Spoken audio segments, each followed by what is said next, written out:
This morning we come not as strangers to struggle, but as witnesses to grace. We arrive carrying minds crowded with yesterday's noise, hearts weighed down by borrowed fears and spirits touched, sometimes bruised by a world that speaks loudly and often without mercy. Yet still we come. We come because somewhere deep within us lives the quiet knowledge that renewal is possible. When we say, "Lord, renew my mind," we are not asking for escape from the world, but for freedom within it. We are asking to be reshaped by truth rather than trained by fear, guided by love rather than governed by pressure. The world is skilled at teaching us who we are not, too small, too slow, too broken. But God in His gentle authority reminds us who we are becoming. This is a morning prayer because mornings are promises. They are God's way of saying, try again, begin again, think again. As the sun rises, so does our invitation to release the influence that dulls our conscience, hardens our compassion, and convinces us that survival is more important than purpose. Today we stand at the doorway of transformation. We ask the Lord not only to bless our thoughts, but to break what no longer serves our souls, to loosen the grip of the world's expectations, and to anchor our minds in divine wisdom. This prayer is not whispered in weakness, it is spoken in courage. And it begins now. We live in an age where noise has learned how to dress itself as wisdom. It speaks through glowing screens and hurried conversations, through headlines that tremble with fear and voices that profit from division. The world does not whisper anymore, it shouts. It tells us who to admire, who to fear, what to desire, and when to feel ashamed for not having enough, not being enough, not becoming fast enough. And if we are not careful, if we do not pause, breathe, and listen with discernment, that noise settles into our minds like dust on unused furniture, layer by layer, until we forget the original shape of our thoughts. The mind is a sacred place. It is the birthplace of decisions, the cradle of hope, the quiet room where courage is either nurtured or neglected. Yet the world treats the mind like public property. It marches in without permission, rearranges the furniture of our beliefs, and leaves behind thoughts that do not belong to us. Thoughts of comparison that steal joy, thoughts of fear that weaken faith, thoughts of bitterness that dry up compassion. Over time we begin to mistake these intruders for our own voice. A renewed mind is not a luxury, it is a necessity. Without renewal, the mind becomes tired from carrying burdens it was never designed to hold. It becomes crowded with expectations that God never assigned. The world trains us to think in survival mode, to hurry, to compete, to guard ourselves, to measure our worth by productivity and applause. But God invites us into a different rhythm, one where the mind rests in truth and moves with intention, not panic. The noise of the world is persistent, but it is not wise. It is loud, but it is not loving. It is confident, but it is not eternal. And yet, because it is everywhere, it can slowly convince us that its way of thinking is the only way. Fear becomes normal. Anxiety becomes fashionable. Cynicism becomes a sign of intelligence. Hope, on the other hand, is treated as naive, and faith as outdated. This is how the world reshapes the mind, not through one dramatic moment, but through daily repetition. To renew the mind is to interrupt that repetition. It is to say, I will not let the loudest voice be the truest one. Renewal is an act of resistance. It is the soul standing upright and declaring that it will not be molded by despair or disciplined by dread.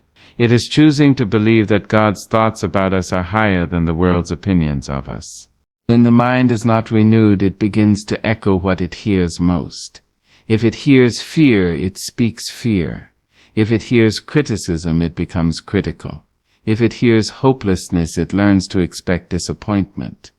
But when the mind is renewed by God, it learns a new language. It speaks peace even in chaos. It remembers purpose when the world offers confusion. It holds on to dignity when circumstances attempt humiliation. A renewed mind does not mean an ignorant mind. It does not deny reality. It interprets reality through truth. It sees the brokenness of the world without allowing that brokenness to define the future. It acknowledges pain without surrendering to it. It recognizes struggle but refuses to crown it king. This kind of mind is not easily shaken because it is anchored in something deeper than trends and headlines. It is anchored in God. The world's noise is designed to distract us from our inner life. If we are always reacting, we are never reflecting. If we are always scrolling, we are never listening. Renewal requires stillness, and stillness is something the world fears. Because in stillness we remember who we are. In silence, truth rises. In quiet moments, God's voice becomes clearer than the crowd. Morning prayer is one of the most powerful tools for renewing the mind because it meets the day before the noise is fully assembled. It is like opening the windows of the soul before the dust storms arrive. In prayer, the mind is reminded that it belongs first to God, not to deadlines, not to expectations, not to fears waiting in the future. The mind is washed not by denial but by perspective. A renewed mind learns to ask different questions. Instead of what if everything goes wrong, it asks, what if God is already at work? Instead of why am I not enough? It asks, who told me I was lacking? Instead of how do I protect myself? It asks, how do I remain faithful? These questions change the direction of the day, and over time they change the direction of a life. The world will always attempt to influence the mind because it knows that behavior follows belief. If it can shape how we think, it can shape how we live. That is why renewal must be daily. Yesterday's clarity is not always strong enough for today's challenges. Yesterday's peace may not survive today's pressures unless it is refreshed. There is no shame in needing renewal. Even the strongest minds grow weary. Even the most faithful hearts can become tired from carrying too much noise. Renewal is not an admission of weakness, it is an acknowledgement of humanity. It is saying, I refuse to let exhaustion become my normal. I refuse to let confusion set the agenda for my thoughts.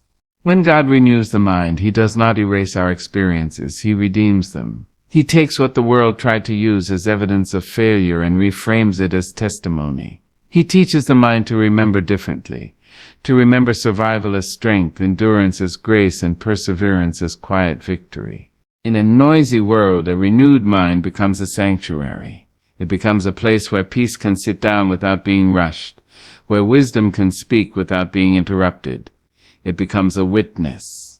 People may not know why you move differently, why you speak with calm when others tremble, why you choose hope when cynicism is easier, but they will feel the difference. A renewed mind carries a presence that noise cannot imitate. And so we pray, not because the world is loud, but because God is faithful. We pray because we want our thoughts to rise above the chaos, not sink into it. We pray because renewal is possible, and because every morning is an invitation to think again, to believe again, to begin again. In the end, the world will continue to speak.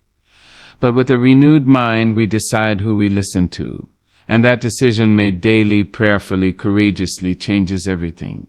The world has a curious habit of naming us before we have learned how to speak for ourselves.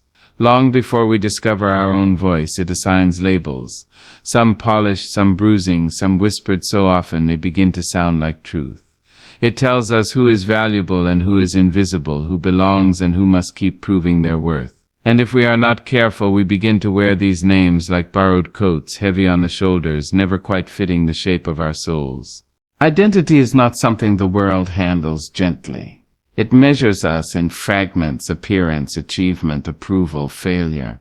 One day we are celebrated, the next day forgotten. One moment we are enough, the next moment lacking. The world's standards shift like sand, and yet it expects us to build our sense of self upon them.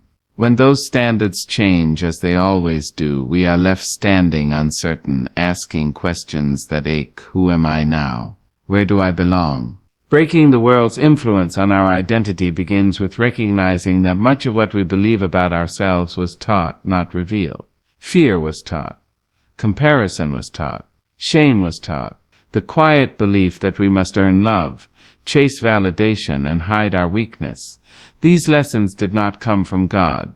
They came from a world that benefits when we doubt ourselves, when we compete instead of connect, when we forget that our value was settled long before we arrived here. The world tells us to introduce ourselves by our success or our scars. God invites us to be known by our essence. The world says, you are what you produce. God says, you are who I created. The difference between those two voices determines whether we live striving or standing, begging or believing, fractured or whole. Many of us spend years trying to correct an identity that was never ours to begin with. We apologize for taking up space. We shrink our joy so it does not make others uncomfortable. We hide our faith, our tenderness, our questions, because the world rewards hardness and calls it strength. Slowly, subtly, we begin to edit ourselves, cutting away pieces of our truth to fit into spaces that were never designed for us. Breaking free is not dramatic at first. It does not arrive with thunder or applause. It begins quietly, with a question whispered in the heart. Who told me this about myself? Who told me I was too much? Who told me I was not enough? Who told me my past disqualified my future? Who told me my worth had an expiration date? The world's influence is powerful because it repeats itself. It tells the same lies so often they feel familiar. And familiarity can masquerade as truth. But God's truth, though quieter, is consistent. It does not change with trends or opinions. It does not grow tired of reminding us who we are. It waits patiently, ready to be heard the moment we decide to listen. To break the world's influence on identity is to stop negotiating with voices that were never authorized to define us. It is to release the need to be understood by everyone and choose instead to be known by God. This does not mean we withdraw from the world. It means we stop letting the world be our mirror. Because when the world becomes our mirror, we see ourselves distorted, either exaggerated by pride or diminished by shame. God's mirror is different. It shows us our strength without denying our vulnerability. It reveals our flaws without removing our dignity. It tells the truth, but it tells it with mercy. In God's reflection, we are not reduced to our worst moment nor trapped by our best performance. We are seen fully and still called worthy. The world often links identity to comparison. It teaches us to measure ourselves against others. Someone is always faster, richer, louder, more admired. Comparison turns identity into a competition, and competition breeds insecurity. But God does not compare his children. He calls each one by name. He does not mass-produce purpose. He designs it individually, intentionally, lovingly. When we allow the world to shape our identity, we live reacting instead of resting.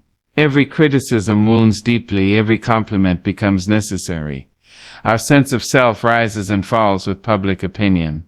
But when identity is rooted in God, criticism becomes information, not definition. Praise becomes gratitude, not oxygen. The soul steadies itself because it knows where it belongs. Breaking the world's influence requires courage because the world does not surrender control easily. It will attempt to lure us back with approval, with fear, with the promise of belonging if we just conform a little more. But belonging that requires the abandonment of self is not belonging at all. It is captivity dressed in comfort. God never asks us to disappear to be loved. He calls us forward whole and honest. He does not ask us to silence our questions or dim our light. He asks us to trust that who he says we are is enough, even when the world disagrees. There is grief in this breaking. We grieve the years spent chasing approval. We grieve the versions of ourselves shaped by fear. We grieve the times we believed lies because truth felt too risky. But there is also freedom. Freedom in realizing that it is not too late to come home to ourselves. Freedom in understanding that identity is not something we achieve, it is something we accept. Morning prayer becomes a powerful act in this breaking because it reclaims identity at the start of the day. Before the world assigns its labels, before it hands out its expectations, we stand before God and remember who we are. We remember that we are not accidents, not afterthoughts, not burdens. We remember that we are called, known, and held. As the world loses its grip on our identity, we move differently. We speak with less urgency and more intention. We listen without fear of being overshadowed. We serve without needing recognition. Our worth no longer trembles in uncertain hands. It rests securely in divine truth. And when we encounter others still bound by the world's definitions, we respond with compassion instead of judgment. A person who knows who they are does not need to diminish others. A soul rooted in truth becomes a safe place for others to breathe. Breaking the world's influence on identity is not a one-time decision, it is a daily practice. Each day we choose which voice will have authority. Each day we decide whether we will introduce ourselves by what the world says, or by what God has spoken. And each day we choose God, the chains loosen a little more. In time the world's words grow faint. They may still speak, but they no longer command. And in that quiet freedom we stand not as the world named us, but as God always knew us to be. Morning is a sacred appointment. It is the world's quiet gift handed to us in moments before the rush of obligations, the roar of expectations, and the clamor of demands. It is a time when the sun stretches its golden arms across the horizon and invites us to rise, not simply to move, but to awaken our souls, our minds, and our spirits to the rhythm of God. Morning prayer is not a ritual. It is an act of alignment. It is a conscious choice to orient our hearts to the divine before we allow the world to shape our thoughts, our actions, and our emotions. To pray in the morning is to pause at the edge of a new day and declare that God will have the first word, the first claim on our thoughts, and the first direction for our steps. The world will clamor later, that is true. But in these quiet hours we give our allegiance freely and fully to the one who made the morning itself. In this sacred pause, the mind is cleared of yesterday's clutter, the heart is untangled from fear and regret, and the spirit is reminded of its eternal purpose. There is a subtle power in beginning the day with prayer. It is not only in the words spoken, but in the act of turning inward, upward, and outward at once. We acknowledge that we are not alone in the challenges that will come, that our strength is borrowed from the everlasting, and that our understanding is limited without guidance from above.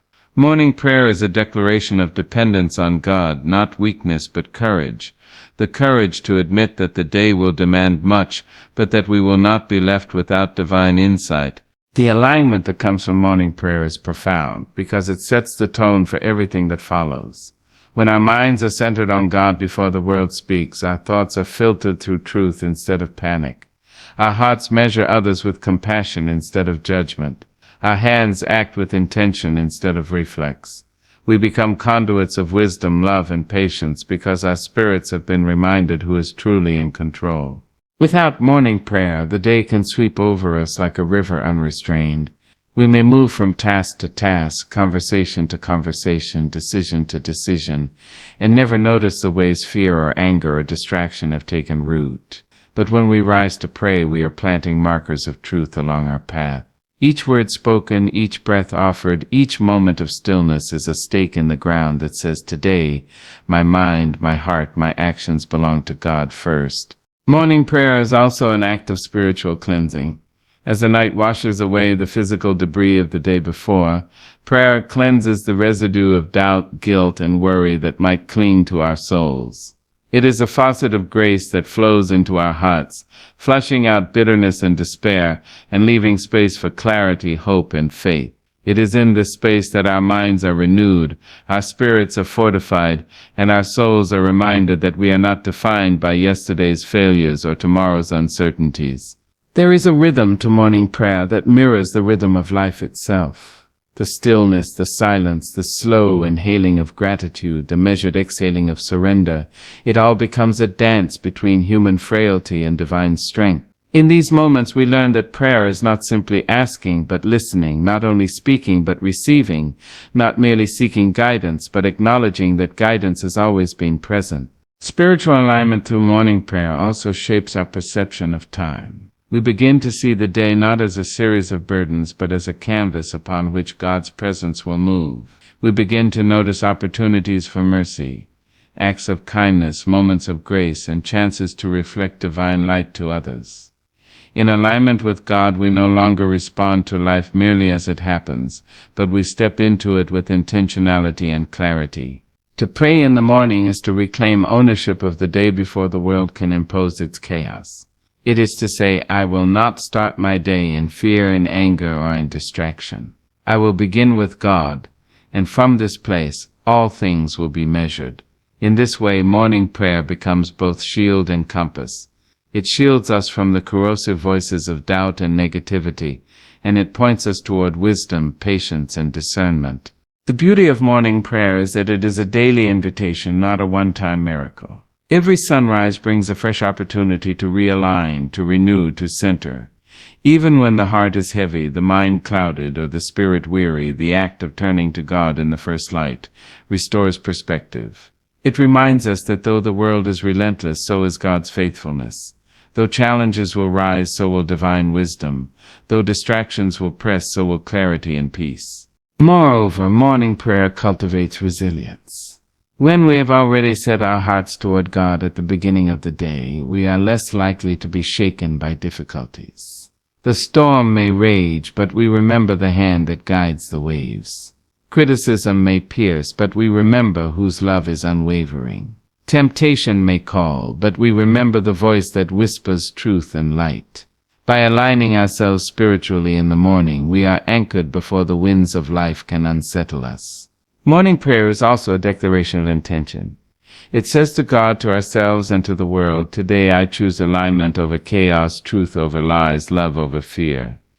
It is a conscious setting of our internal compass, ensuring that we move through life not aimlessly but with purpose and direction. And this alignment is not rigid, it is flexible, allowing us to respond to life's unpredictability with discernment rather than reaction, with grace rather than guilt.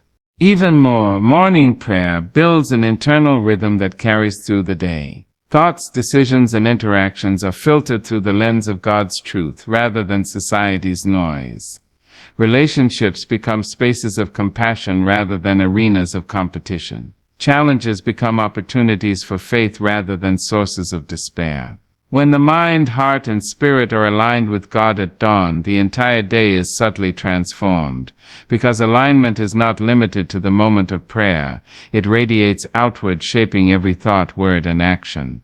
Spiritual alignment through morning prayer teaches humility. It reminds us that control is an illusion and that surrender is strength. It teaches patience, for God's timing rarely mirrors our urgency. It teaches wisdom, for the quiet voice of the divine often corrects the loud dictates of fear and pride. And it teaches gratitude, for even the simplest acknowledgement of God's presence fills the heart with abundant joy. Finally, morning prayer is an act of faith.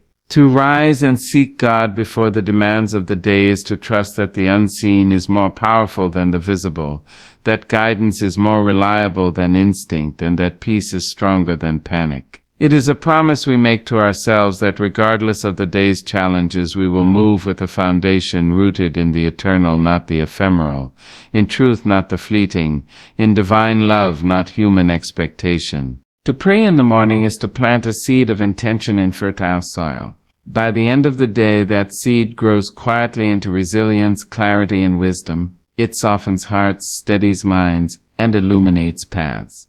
And when we return to prayer the following morning, we do so not only to align but to renew the alignment, to strengthen the root, to deepen the connection that sustains us through every sunrise, every struggle, and every moment in between.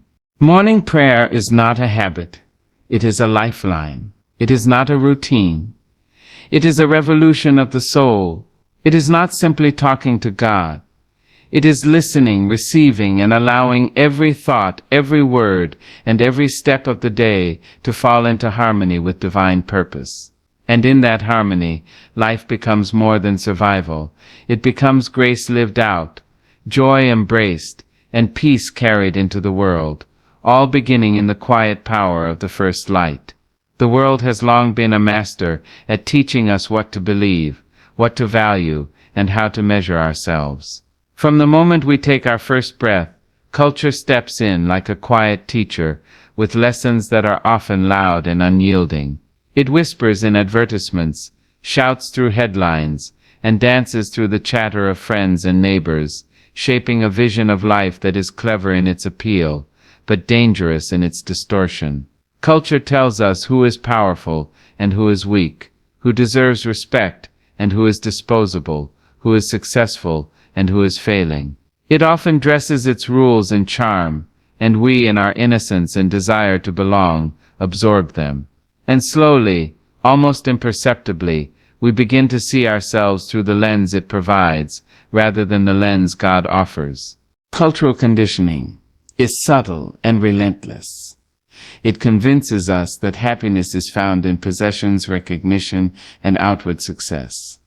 It teaches us to idolize image over integrity, status over substance, speed over stillness, and conformity over character. We are told to look in mirrors and evaluate not the soul, but the silhouette, not the heart, but the resume, not the intentions, but the applause we receive. And because it is repeated so often, we begin to internalize these lessons. They seep into our identity, quietly altering our self-perception, until we no longer recognize the divine imprint in which we were created. Choosing God's truth over cultural conditioning is a revolutionary act. It requires discernment, courage, and patience. It is to say, I will not allow the world's definition of success, beauty, or worth to dictate the measure of my life. I will let God define me. It is a refusal to accept standards that are fleeting and imperfect, choosing instead the eternal, unwavering, and sacred standards of the Creator. This choice is not always easy because the world is persuasive. It rewards compliance with comfort, applause, and validation. It punishes deviation with isolation, judgment, and doubt. But God's truth does not bargain, and it does not deceive. It holds steady while the tides of cultural pressure rise and fall. One of the first steps in choosing God's truth is awareness. We must become students of our own conditioning. We must listen to the messages we have received about who we are, what we can do, and what we deserve. We must ask which of these messages reflect God's heart for me, and which reflect the noise of a world that does not know my soul. Awareness is not judgment, it is clarity. It is the moment when we recognize that some voices that have shaped us were never meant to guide us. They were only meant to distract. Once awareness is established, the next step is intention. To live by God's truth requires conscious choice. It requires actively seeking divine guidance in prayer, meditation, and scripture. It requires listening to the whispers of the Spirit that speak life into us when the world has spoken fear. Intention demands that we pause before adopting popular beliefs or rushing into actions that reflect cultural expectation. It is choosing alignment with God over assimilation to the crowd. Choosing God's truth also requires courage, for cultural conditioning is a formidable opponent. The world measures success with awards, wealth, and approval. It praises those who conform and criticizes those who question. To step outside its dictates is to risk ridicule, rejection, and misunderstanding. Yet courage is exactly what faith calls for. The courage to stand firm when peers sway. The courage to speak the truth when lies are louder. The courage to hold God's standard above convenience, fear, or fleeting trends. Living according to God's truth shapes our perception of others as well. Cultural conditioning often teaches comparison, envy, and judgment. It whispers that someone else's success diminishes our worth, that someone else's joy is a threat, and that someone else's difference is a deficiency. But when we anchor ourselves in God's truth, we see value as God sees it. We recognize that every human being is made in His image, each life unique, each purpose sacred. Cultural divisions and comparisons lose their power when our worth is rooted in the eternal, not the temporal. Another dimension of choosing God's truth over cultural conditioning is the discipline of thought. The mind is a garden, and the seeds we allow to grow shape the harvest of our character, choices, and peace. If we plant the seeds of fear, doubt, and envy because the world recommends them, we will reap a life of unrest. But if we plant the seeds of faith, hope, and love, nourished by God's promises, we will harvest a life of courage, clarity, and joy. Choosing God's truth is daily, moment-by-moment work. It requires vigilance, reflection, and recommitment. It is not a one-time act, but a lifelong practice. Culture is powerful because it appeals to survival instincts.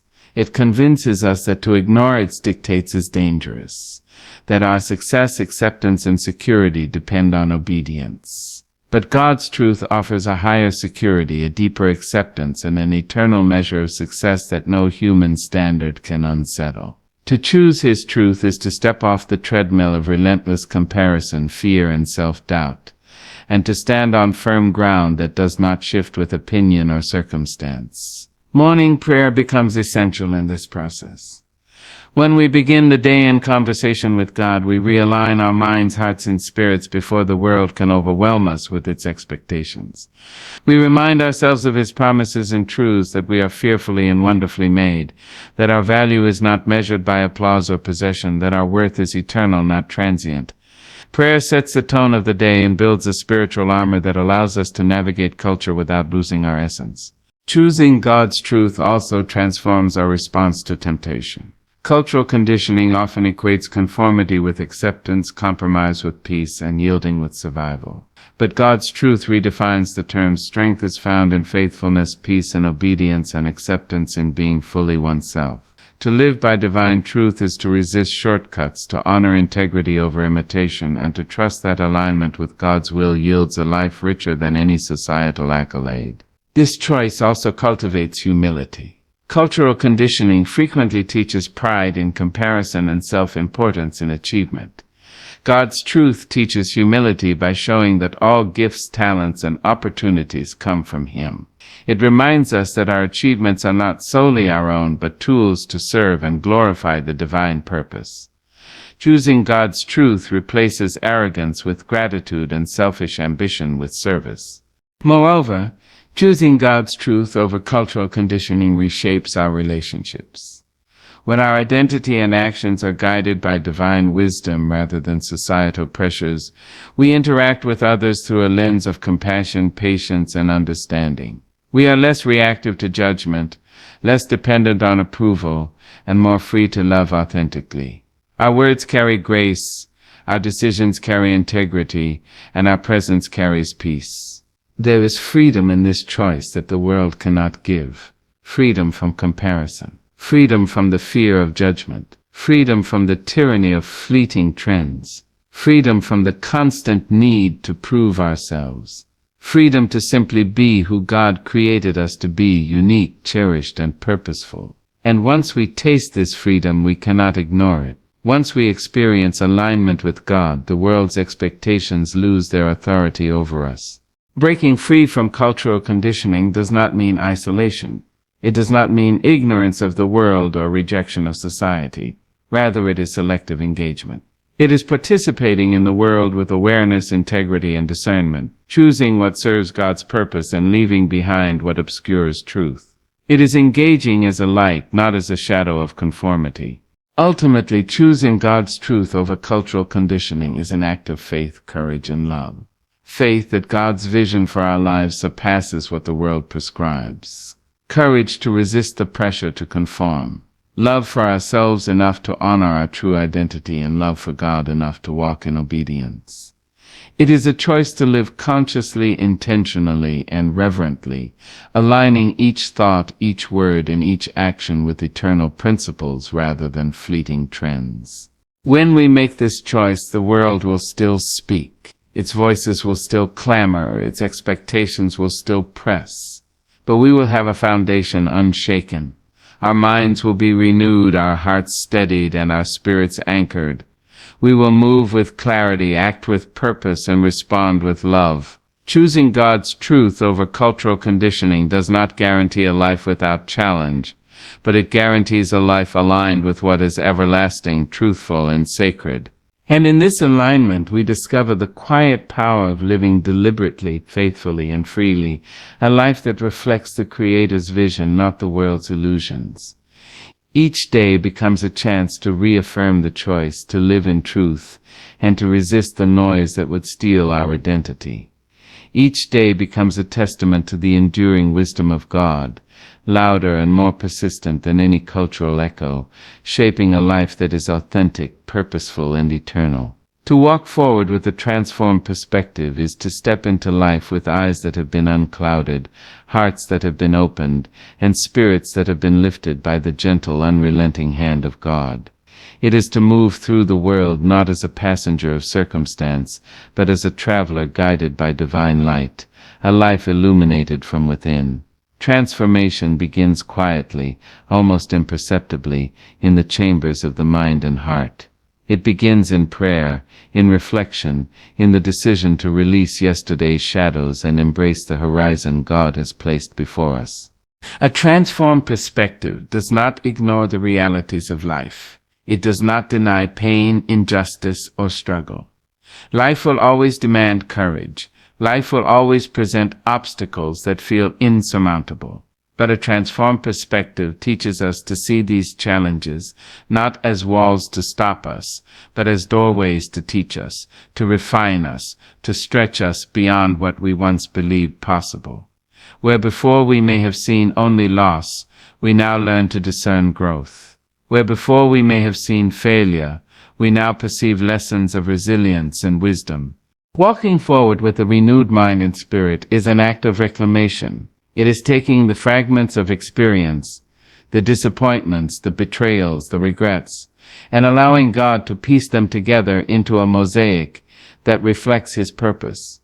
Each scar becomes a testament, each hardship a teacher, each tear a baptism of endurance.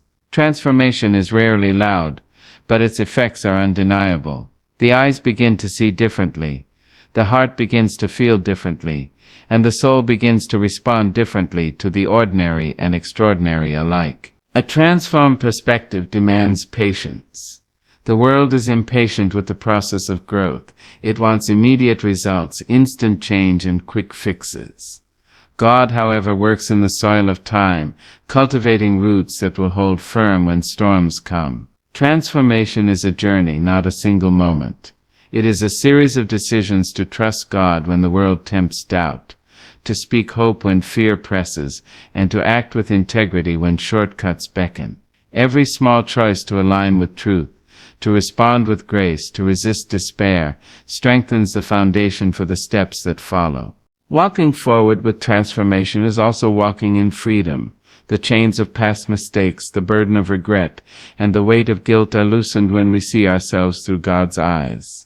Freedom is not careless indulgence, it is careful, courageous, deliberate movement toward the life we were created to live. It is living without being tethered to shame, moving without being ensnared by fear, and choosing each day to see the world through the lens of divine truth rather than worldly limitation.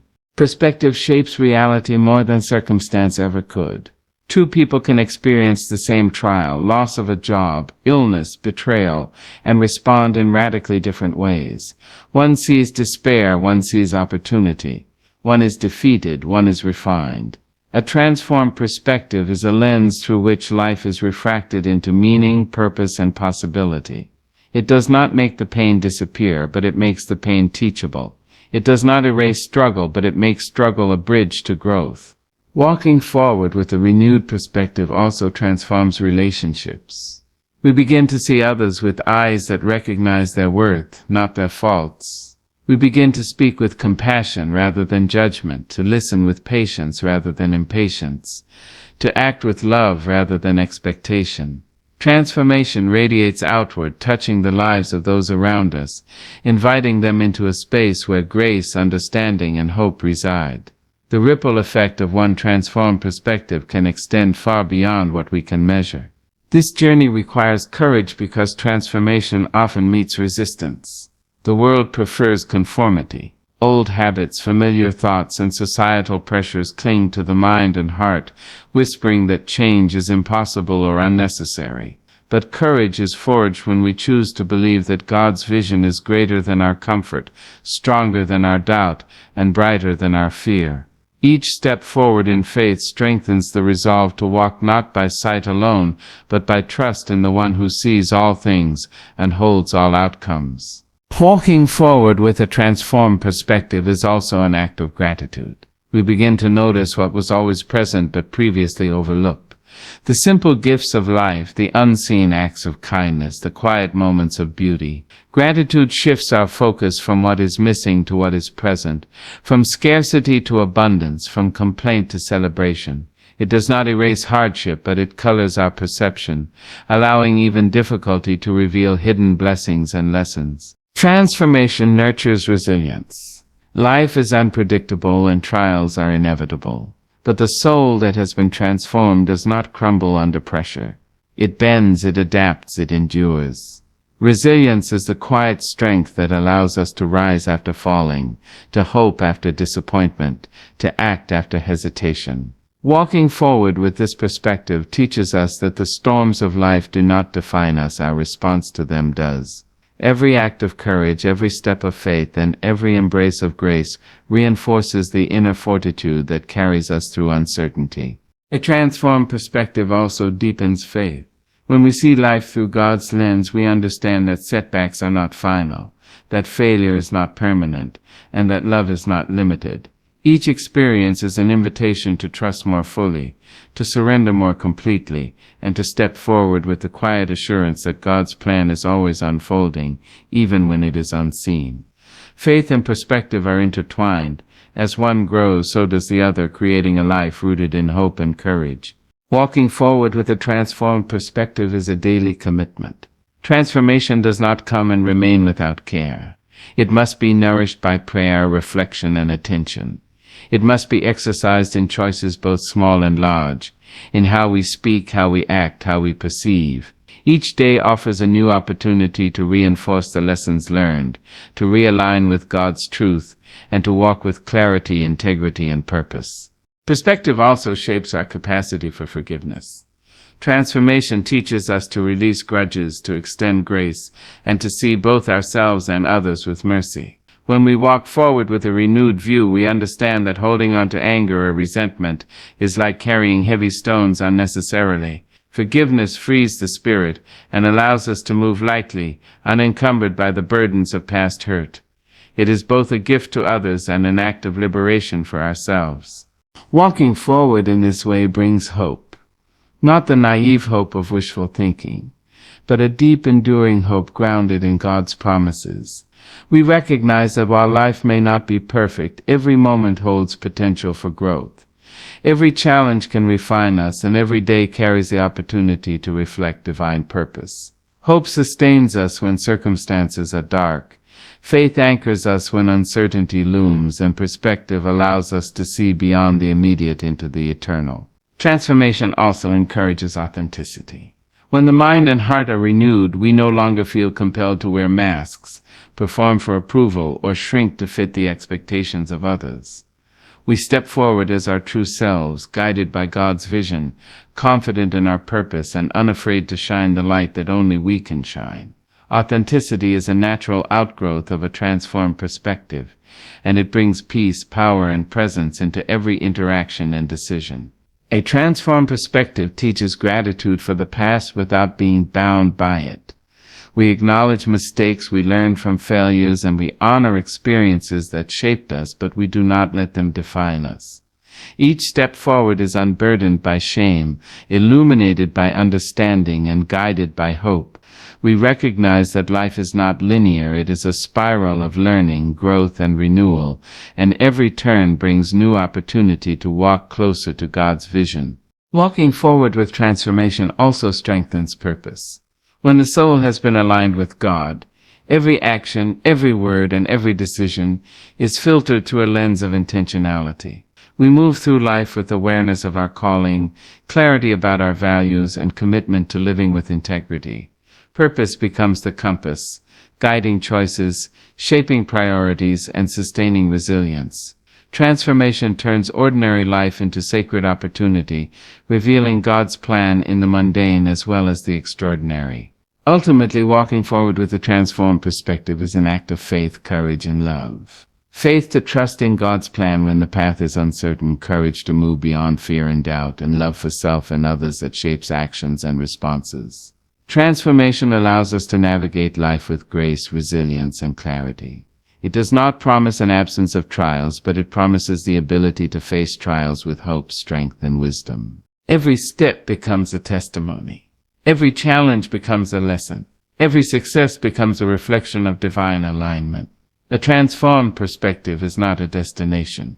It is a journey. Each day, each moment, each breath offers the opportunity to walk further in truth, freedom, and light. And in walking forward, we become living witnesses of God's redemptive power, His wisdom, and His enduring love. To walk forward with a transformed perspective is to rise each morning with gratitude, to face the day with courage, and to move with purpose and intention. It is to see life through the lens of God's truth rather than the limitations of the world. It is to embrace freedom, resilience, hope, and authenticity. And it is to step into the world not as it tries to shape us, but as we have been transformed to be anchored in God, radiant in faith and unstoppable in love.